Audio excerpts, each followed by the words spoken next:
G'day everyone, it's James Davis from the Pax8 Academy, and this time I've got Des from Putt Elevate. How you doing, mate? Hey James, I'm great in you and nice to be here for your audience as well. I'm excited to have you on, but before we dive in, where are you located in the world? I'm in Brisbane, Australia, so east coast of Australia, and I'm currently in our studio. So I've got a nice little place where we get to do all of our podcasting and our content creation for our learning pathways and that. So yeah, sunny old Brisbane. Well, you're looking a lot more professional than me, than with my background with the bag laying around and things like that. So at least one of us knows what we're doing. All good, man. Well, well, let's dive in. I like to put people on the spot and just get right into things. We're going to talk today around our MSPs and our technology businesses and how they partner up with vendors and disties to grow their business. And what I'm curious about, you live and Yeah. breathe this all day. What's the Right. average maturity level of how technology businesses approach this sort of partnership with these companies? Look, I think from what we get to experience, we've worked with a couple of thousand partners over the last 3 or so years, from independent software vendors to MSPs to technology services based partners to professional service based partners, and I think there's kind of four kind of categories of maturity that I like to look at the partner channel through. And I kind of call this, if you want to think about it, as a level of performance. And they kind of go in a very logical sequence. We get, and we can go through each one of those. The first kind of level of performance that we see in the channel are what we call business victims or vendor victims. These are businesses that are typically stuck in the past. They are flying blind in terms of how they're actually running their business and operating their business. They probably have a great technology solution or technology value proposition that they help customers solve.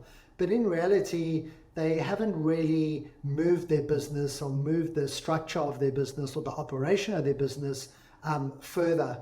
Probably they're stuck because they are dealing with the day-to-day.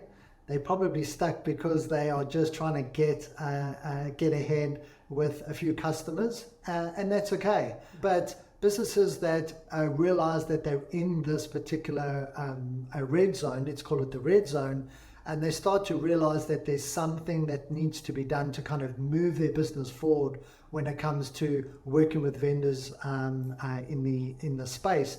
They kind of move into this space of what we call people pleasers. And the people pleasers, we'll give them an amber color. People pleasers are businesses that are quite commoditized. So they realize that they've got to move out of this vendor business victim phase, and they kind of go, well, actually, I need to start selling and presenting and working with the type of technologies and solutions that vendors want me to. But they quickly fall into this people pleaser place. And it's not a great place because you're quite a generalist in the skills and the capabilities that you take to market. You don't have a really unique value proposition or specialization, but it's a better place to be. You probably are working through your teams growing. You're not so hamstrung by what's going on in your business all the time. You've got some processes, you've got some capability, either that you've sourced into the business or that you're bringing in.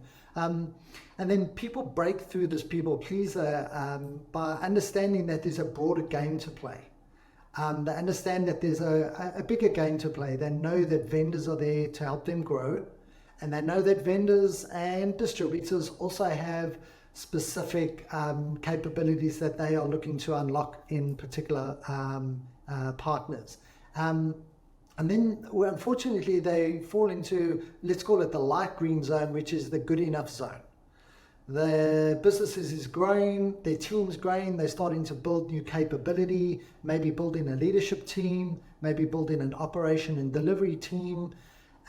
They start to build more consistency in how they go to market.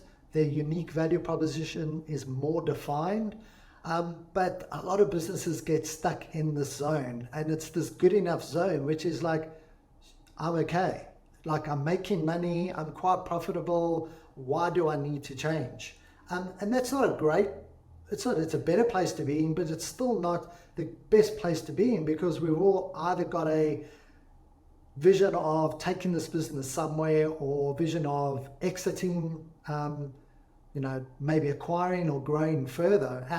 But businesses who move through this good enough zone realize that there's two things that vendors absolutely love. They love winners and they love innovators.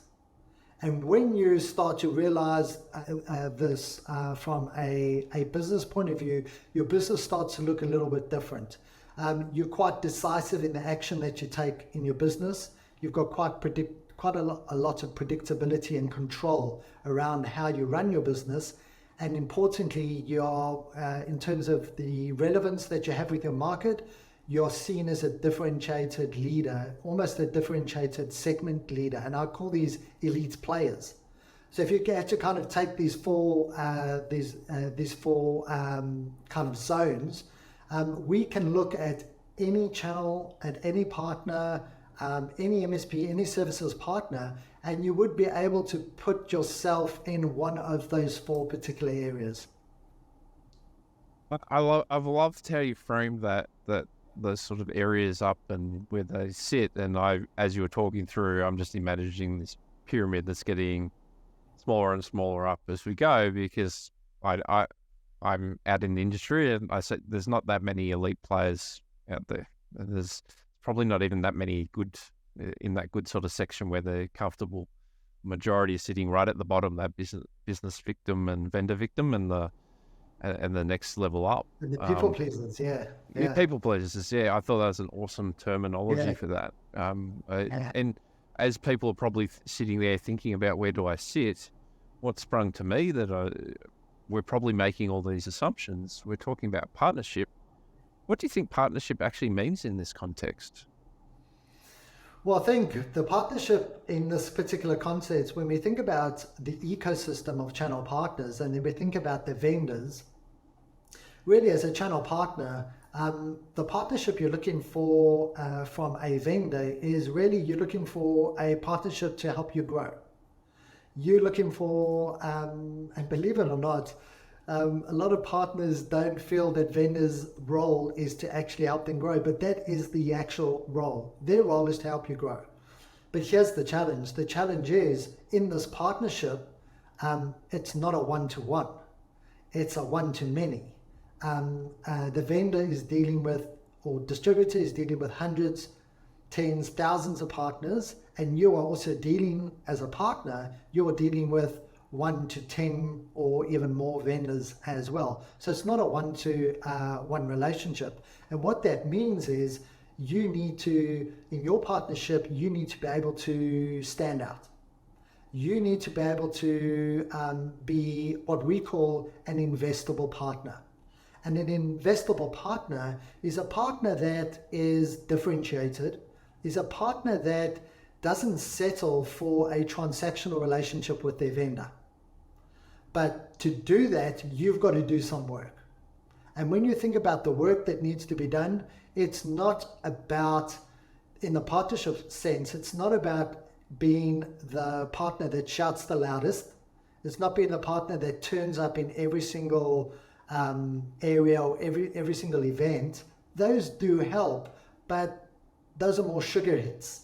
They're going to give you attention. They're going to give you awareness right now. What you need to do is to create this partnership. You really need to be creating an investable partnership. And for you as a channel partner with your vendors, that is doing three things. That is being decisive with your vendors. So when your vendors are presenting opportunities to you or presenting strategy to you, you've got to be really decisive in either determining if this is right for my business or not, or which strategy is really ready for me. When you can be decisive, you can be really clear on what you need from that particular vendor to be able to support your growth. The second thing you need to have is you really need to have more predictability in your business. And the predictability is vendors in your partnership are going to ask, well, what opportunities are we going to go to market with?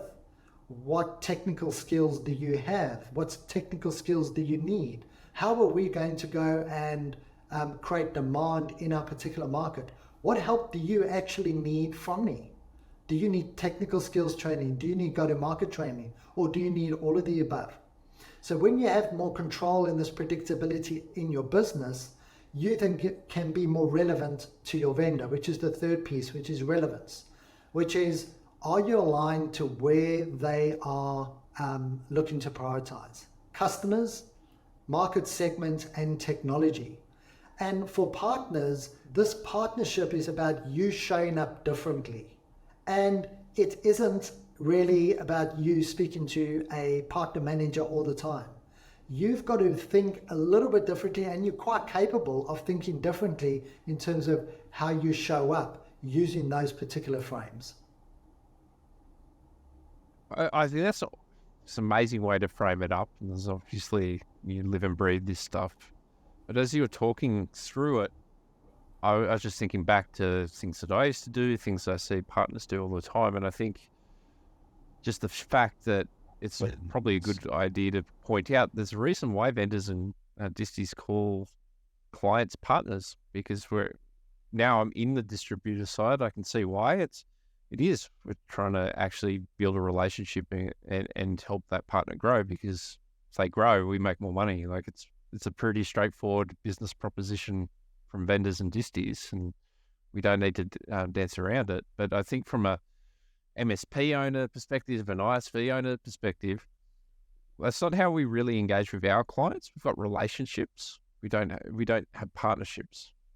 And so we approach a vendor or disti the same way we work with our clients. And what I've just heard from what you've been talking about, it's actually a very different way of engaging. And that's probably where we fail from the owner's side in how we go about it. So is a partnership a one-way street? Are we expecting, you've just shown us that vendors are looking for these kinds of things.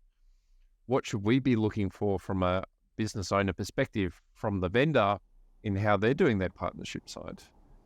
Look, I think there's three kind of levers that I think business owners can use. The first, to move away from move to more of a partnership model with their particular vendor. And the partnership model, let's just caveat that with, the partnership isn't that you get full access and right to everything that vendors have to offer or distributors have to offer.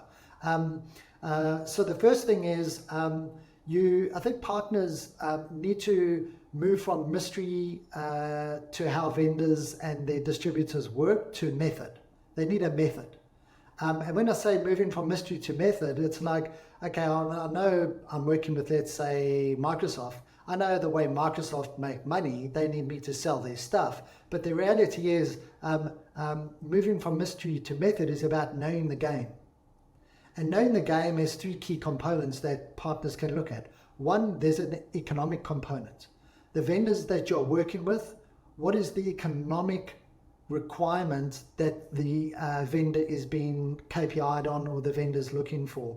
How can you align your financial success to the vendor success? So if they are looking for customer growth, if they're looking for customer acquisition, if they're looking for specialist solution plays for particular solution areas, those are all points that you can look to align to the economic model.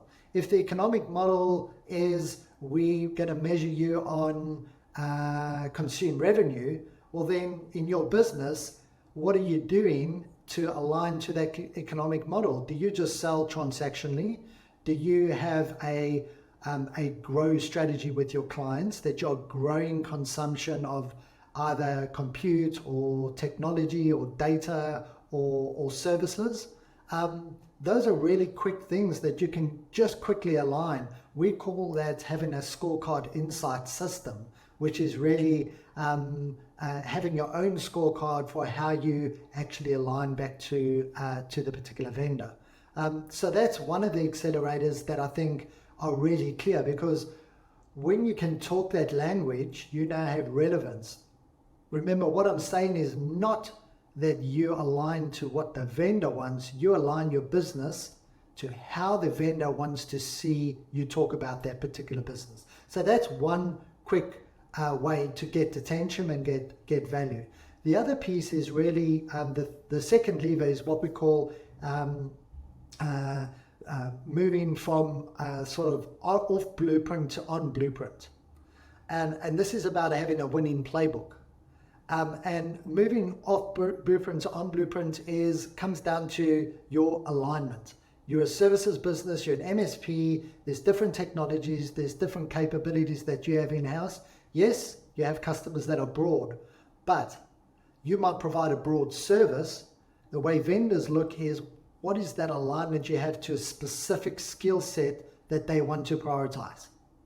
So having that alignment is really, really key. And then, what intensity do you have around the technology? Do you just proof of concept it? Do you live and breathe this technology? Is this technology that you use? Can you talk about this technology beyond just a proof of concept, as in the real technical layer?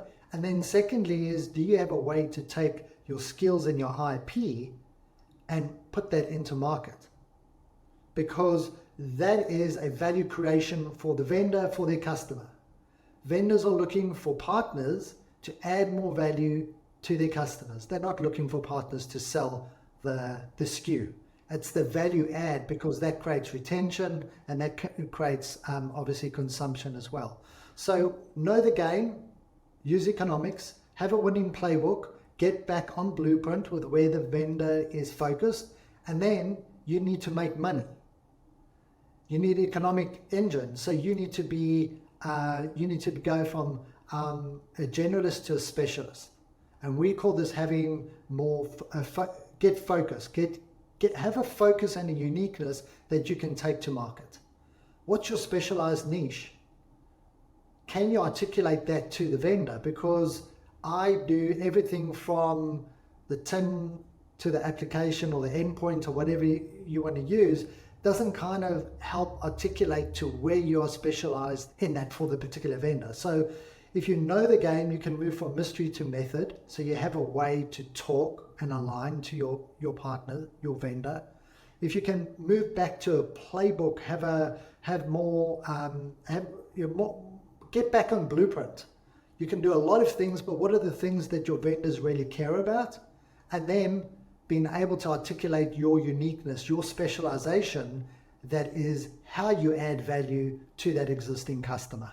Just fascinating. I've never stopped to think about it this way. And the immediate question that pops up to me, having been in the channel for a long time, from your perspective, how many vendors and disties are maturely working with their partners this way to proactively tell them that they need all this stuff? Or is it just vague and mysterious and it's on the partner to work this out? A lot of it is for the partner to work it out, unless they are not, if you're partner managed, you've probably got a partner manager sitting in front of you and saying, this is your partner plan. If anyone's got a partner plan they manage with any vendor, pick up your presentation and you'll see it follows a similar structure to what I've just put together. How you're going to align economically, how you're going to align technically, and how you're going to align go-to-market. It's a simple thing. The problem is we don't all get access to partner managers, and we know these things, but how do we put this together in an operational motion for our business? We're running sales, we're running delivery, we're running marketing, we're running ops, we're running all these things. So how do we do this that it doesn't become, this is something else we have to do because of the vendor, but this is something we need to do because we want to have a growth-focused, well-operated business that makes money. And I love what Pax8 do around this in your academy, because when you think about all the operationalizing pieces that you do and the coaching and the skill sets that you have to help partners do this, it's really about trying to give partners a model that they can do this. So what I've explained to you is exactly what every partner manager, if you were managed at a vendor, will look like, or will look for. So you can already start to picture how you can do that. Vendors can't invest all the time with partners, but if you want to have your growth and your success more structured in the palm of your hand, then I would say you as a partner need to be able to do this. And that's how Partner Elevate came to be. We feel that there's a model, this particular model, this investable partner model, is a model that is scale, can be programmatically used by any partner in any ecosystem, and that's where we are positioned. And it makes sense, right? Like, as you said, you assigned a partner manager. I don't think in all my time I was ever given a partner manager, due to size and what we were doing, right? And that would be the majority of the channel out there, and owning your own destinies. So what is so important? So what's in it for the partners if they get this right? What do vendors and disties actually do for these partners that they see that are investable? Well, I think the partners don't need to rely, if they get this right, partners do not need to rely on vendors and disties only for their growth and only for their investment. So when you start to work on these three outcomes, decisiveness, predictability, and relevance, and you start to build a model, this would be how you would structure your own business today. This is whether you were running in an EO framework or the EOS model, or just running a typical business model, is you divorce yourself from being dependent on a vendor to being a dependable partner. So you go from dependency to being a dependable partner, and you have more control. So it's not to say that you can't be successful with vendors, but what's in it for partners is that you take control of your business. You take control of your own destiny in a way that allows you to be super clear with a vendor when you go, I need you to help me with this part of my business. When you can have a clearer conversation with a vendor in this way, they can go and either get you the help that you need, or they can tell you that's not what we do. And you don't spin these cycles. What's great for vendors, if they get partners that can do this with them, is they can do two things. They can be more relevant to them, because they can be helping the partners with what they actually need help with, and they can add more value because they're not throwing 50 things on the floor and asking a partner to pick something. They can link the relevance and the value, so they can have very specific targeted value there. But it's not something that happens overnight.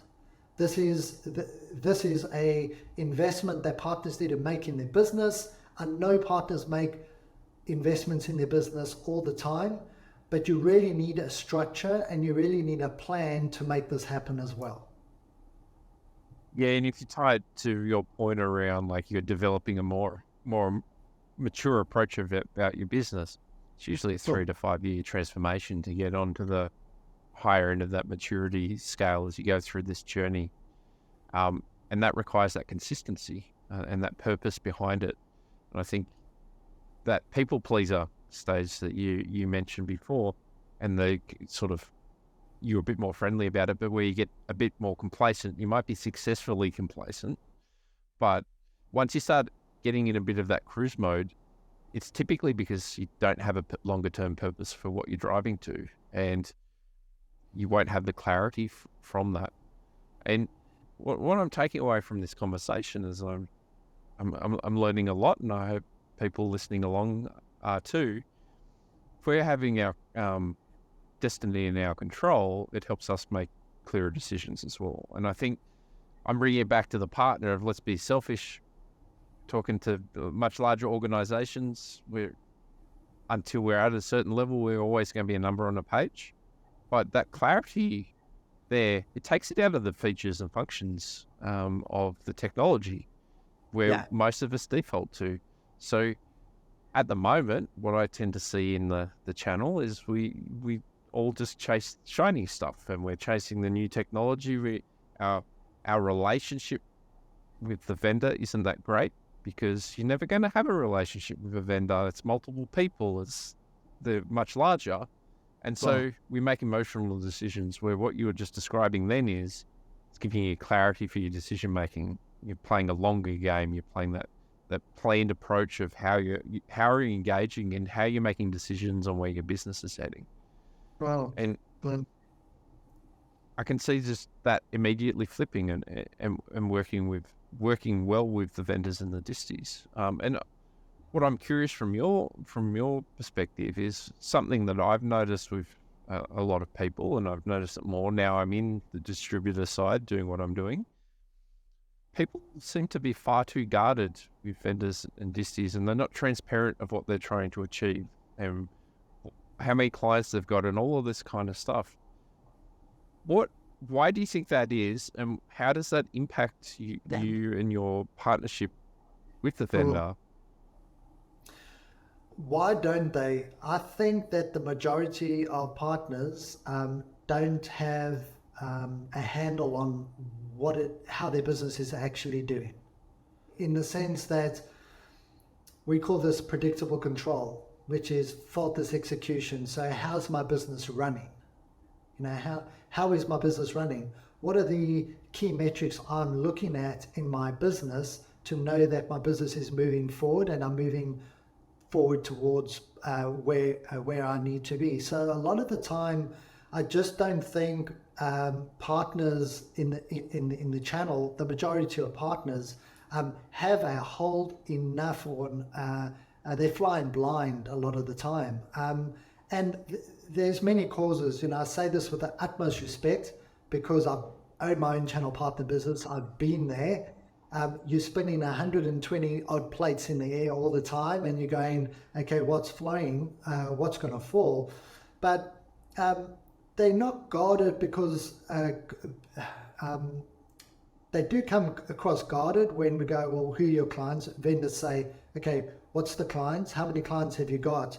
But there's two things. I think there's probably I don't know, and if I don't tell you the figure that you want to hear, you're going to think of me as, well, don't invest time with them because they're not really where we are. And what this does, unfortunately, it creates this dating game, which isn't a fun dating game, right? Because we both, partner and vendor, are trying to invest time, energy, and resource to get to a point where they go, it's good or bad. And the problem is, it takes a lot of time, energy, and resource, and we go, the vendor just wasted my time, or the vendor goes, the partner just wasted my time. So I think it's that partners don't have enough control over what they're measuring to know whether the business is moving forward, moving backwards, or where their challenges are, which you can fix. Absolutely, you can fix that. The EOS model is a great model, the entrepreneurial operating system, to build a scorecard. We did it with 900 odd partners when I was at Microsoft across the channel back in 2019. Great view to just get a handle on it. So one is they don't know. The second thing is there is a trust element.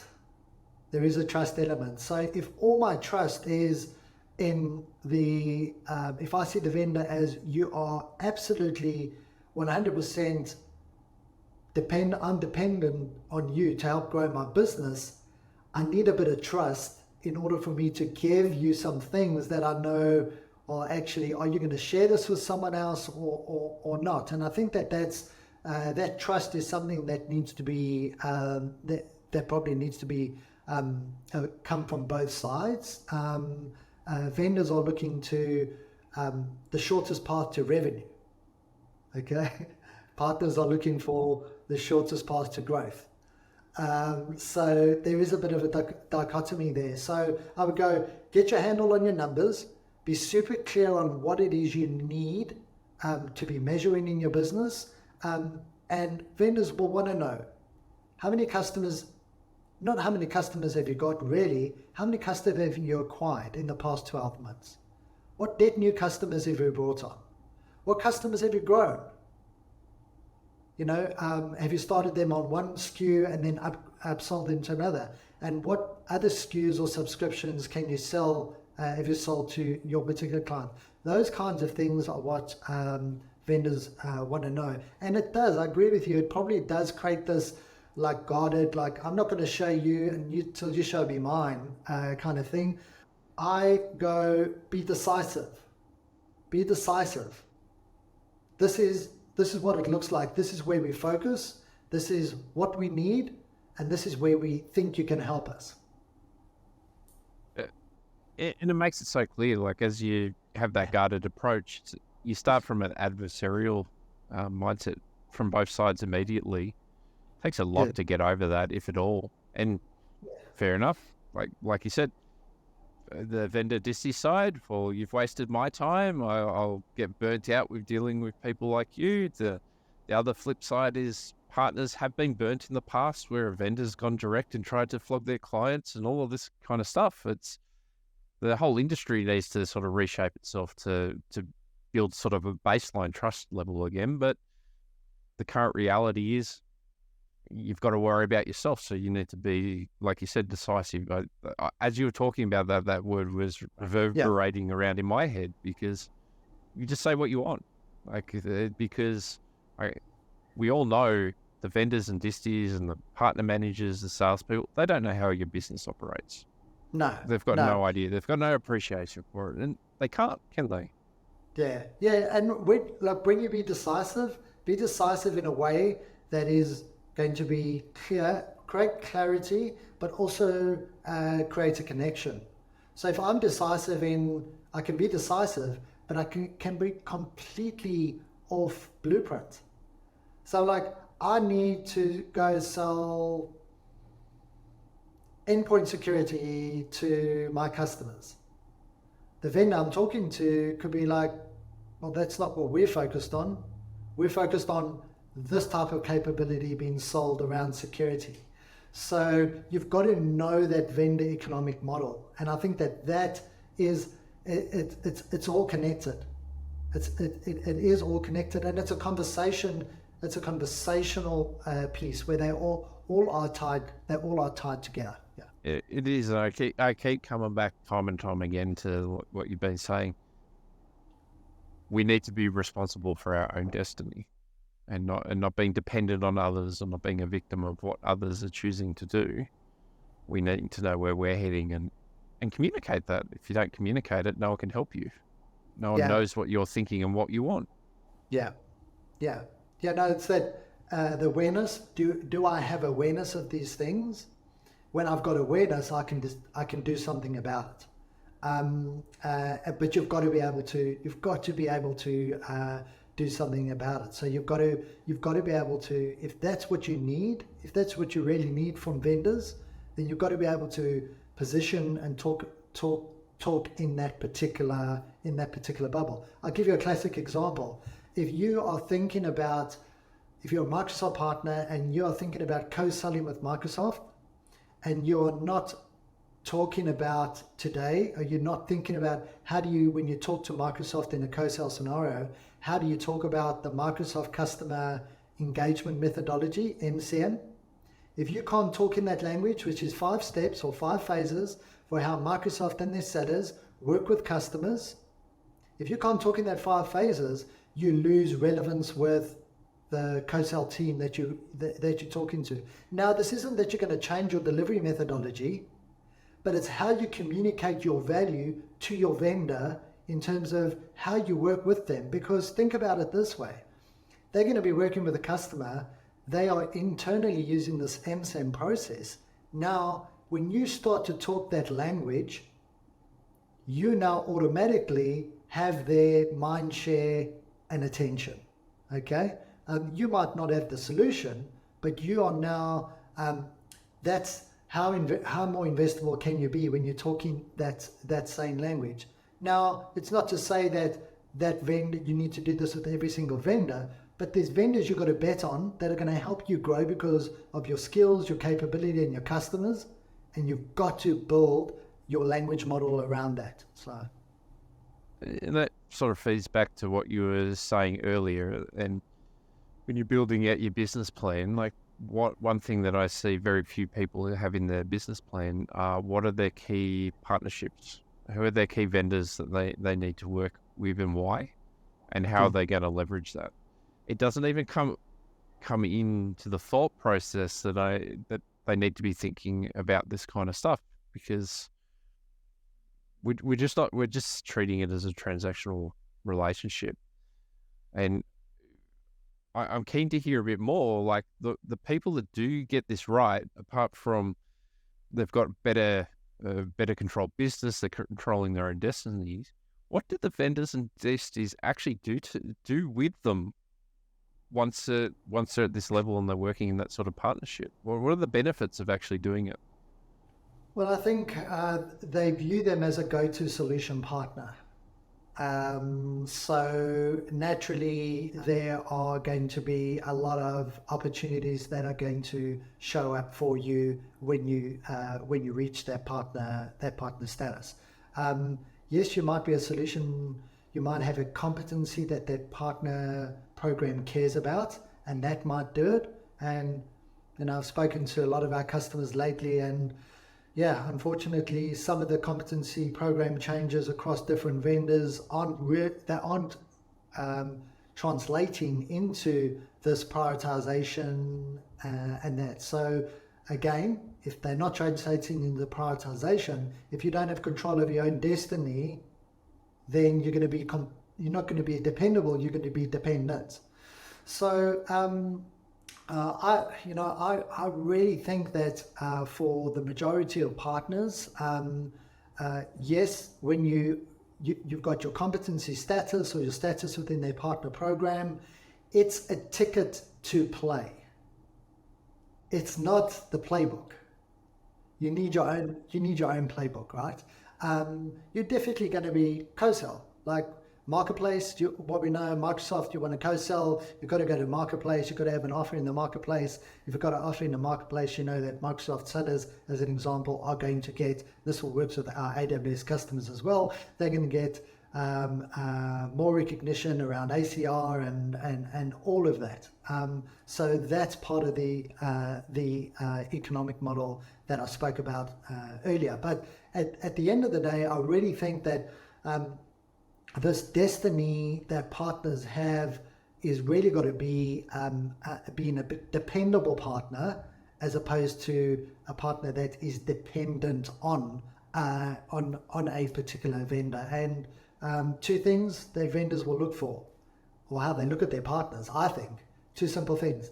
How reliable are you? Are you reliable or unreliable? And how much of a generalist or specialist are you? That's simply how they view their partners. So being a more investable partner gives you maybe more tickets to the lotto. So you're not playing five games, you're playing 50 games. But the reality is you're still going to have to do that work. But that work isn't going to be independency of a vendor. You've got your own business and your own go-to-market motions as well. I love the concept of it's just a ticket to play. It's visibility, isn't it? It's not just visibility inside that vendor and Disti. It actually creates visibility in the wider ecosystem, that creates visibility in the market as well once you get it.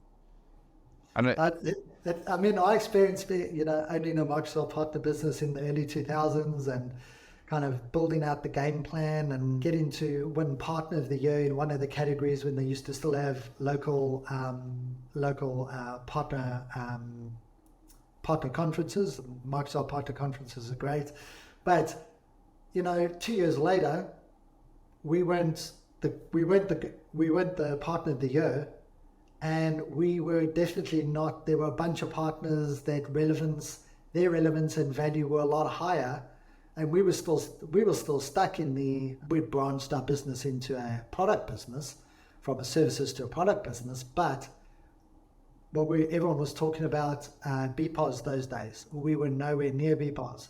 So all of a sudden, our relevance and our value went like that. Now, yeah, we had a different business model, but it can change. It absolutely can change. So, yeah. Obviously, there's always financial realities in this. Is like you said, we're trying to achieve our own financial objectives, and we've got different paths to it.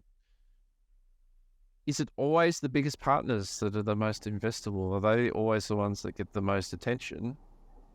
Or can you be a small partner that becomes visible because of relevance? You don't need to be a big partner if you can be relevant to your vendor. You have their attention and you have their mind share. You've got to find that relevance.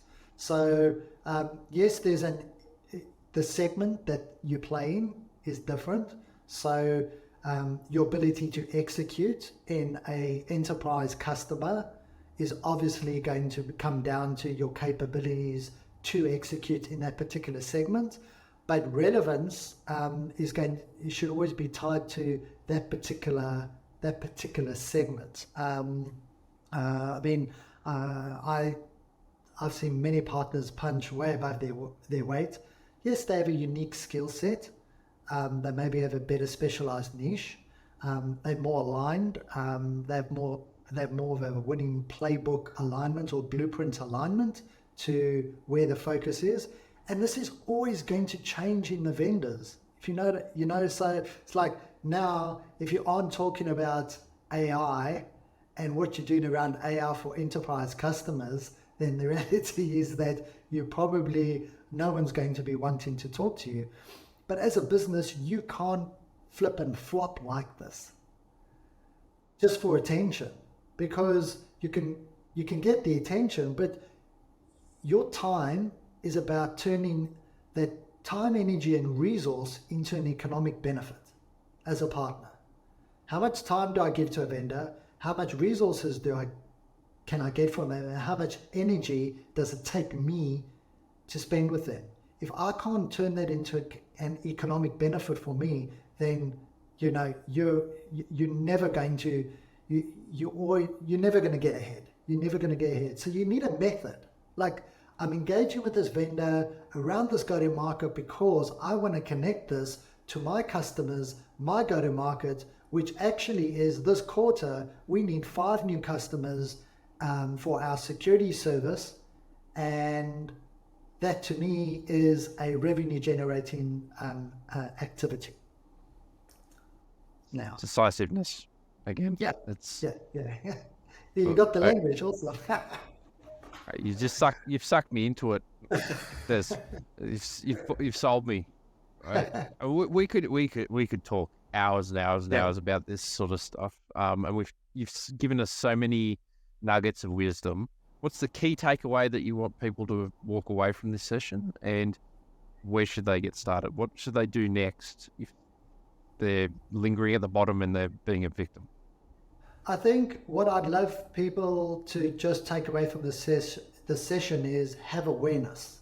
Have awareness that there is actually a game to be played with your vendors. Just like there is in any business, have awareness of the game to be played. I want you to go and be clear about what you need from your particular vendors, and go and create a language in how you want to talk about your business so that you can be clear on what you need from your vendors to be successful.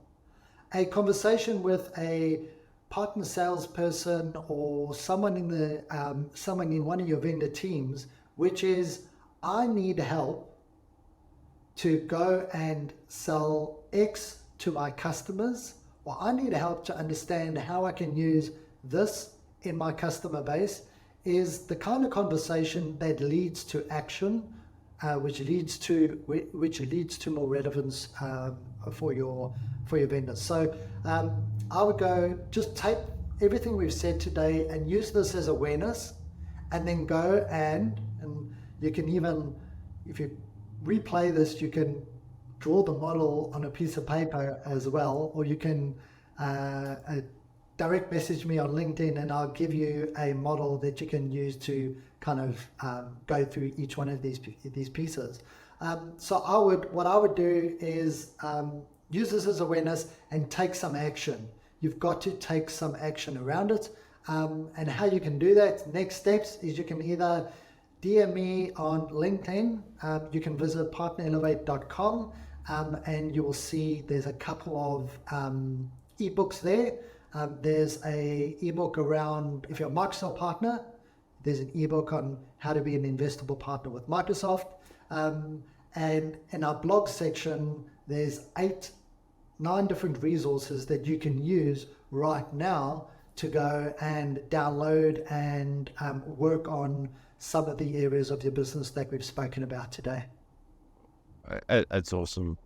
I do hope a lot of people will go out and actually execute an action on this. And the light bulb moment I had today through our conversation was, we've got to change our approach. It's not a relationship game. It's a partnership game, and it's different. And so we've got to be aware of that, and we need to change how we go into this. So this has been awesome, Des. I appreciate your time jumping on, and no doubt in the future I'll get you back on to have another discussion in the future. So thanks so much for your time. Thank you, James. Appreciate it.